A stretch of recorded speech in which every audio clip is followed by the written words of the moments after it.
તાજેતરમાં વઢવાણ એપીએમસી ખાતે નાયબ મુખ્ય દંડક જગદીશભાઈ મકવાણાના અધ્યક્ષસ્થાને અને ઇન્ચાર્જ જિલ્લા કલેક્ટર રાજેશ તન્નાની પ્રેરક ઉપસ્થિતિમાં વઢવાણ તાલુકાનો રવિ કૃષિ મહોત્સવ યોજાયો હતો।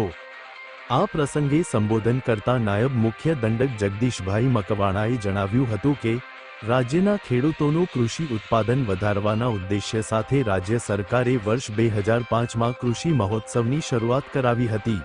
કૃષિ મહોત્સવ દરમિયાન કૃષિ વૈજ્ઞાનિકશ્રીઓ, અધિકારીશ્રીઓ અને પદાધિકારીઓ દ્વારા રાજ્યના તમામ ગામની મુલાકાત લઈ ખેડૂતોને આધુનિક કૃષિ તાંત્રિકતા અંગે માર્ગદર્શન આપવામાં આવે છે, જેના લીધે રાજ્યમાં કૃષિ ક્ષેત્રે ખૂબ જ સારું પરિણામ જોવા મળ્યું છે।